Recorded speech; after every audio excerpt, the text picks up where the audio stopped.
اعوذ باللہ من الشیطان الرجیم، بسم اللہ الرحمن الرحیم۔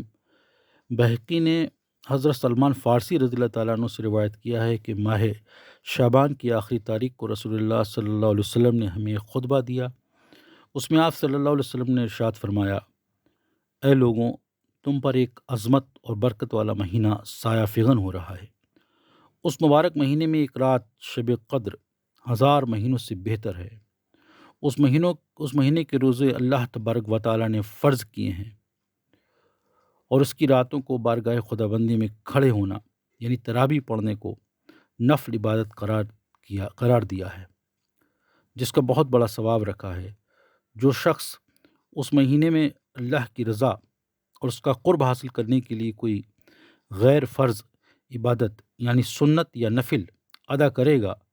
تو اس کو دوسرے زمانے کے فرضوں کے برابر اس کا ثواب ملے گا،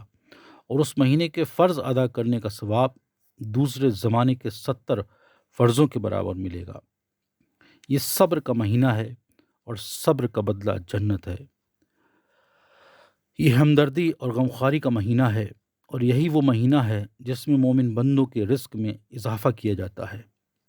جس نے اس مہینے میں کسی روزہ دار کو اللہ کی رضا اور ثواب حاصل کرنے کے لیے افطار کرایا تو اس کے گناہوں کی مغفرت اور آتش دوزخ سے آزادی کا ذریعہ ہوگا، اور اس کو روزے دار کے برابر ثواب دیا جائے گا، اور اس کے بغیر اس کے کہ روزے دار کے ثواب میں کوئی کمی کی جائے۔ آپ صلی اللہ علیہ وسلم نے عرض کیا گیا، یا رسول اللہ صلی اللہ علیہ وسلم، ہم میں سے ہر ایک کو تو افطار کرانے کا سامان میسر نہیں ہوتا، تو کیا جو غریب لوگ ہیں وہ اس ثواب سے محروم رہیں گے؟ آپ صلی اللہ علیہ وسلم نے فرمایا کہ اللہ تبارک و تعالی یہ ثواب اس شخص کو بھی دے گا جو دودھ کی تھوڑی سی لسی یا صرف پانی کے 2 گھونٹ پر ہی کسی روزے دار کو روزہ افطار کرا دے۔ رسول اللہ صلی اللہ علیہ وسلم نے سلسلہ کلام جاری رکھتے ہوئے آگے ارشاد فرمایا، اور جو کوئی کسی روزے دار کو پورا کھانا کھلا دے، اس کو اللہ تبارک و تعالی میرے حوض کوثر سے ایسا سیراب کرے گا جس کے بعد اس کو کبھی پیاس ہی نہیں لگے گی، یہاں تک کہ وہ جنت میں پہنچ جائے گا۔ اس کے بعد رسول اللہ صلی اللہ علیہ وسلم نے فرمایا کہ اس مبارک ماہ کا ابتدائی حصہ رحمت، اور درمیانی حصہ مغفرت، اور آخری حصہ آتش دوزخ سے آزادی ہے۔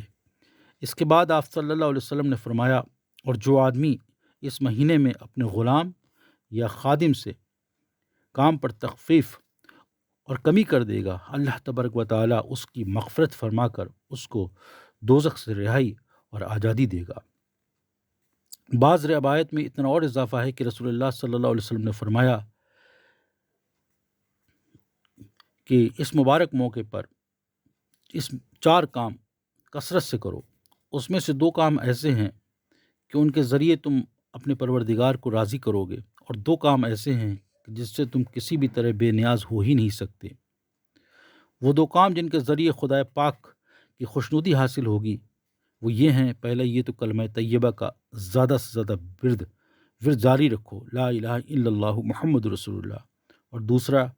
خدا پاک سے مغفرت مانگتے رہو۔ اور 2 چیزیں جن سے تم بے نیاز نہیں رہ سکتے وہ یہ ہیں، ایک تو اللہ تعالیٰ سے جنت طلب کرو، اور دوسرے دوزخ سے پناہ مانگو۔ اللہ تبارک و تعالی ہم سب کو عمل کی توفیق عطا فرمائے، آمین یا رب العالمین۔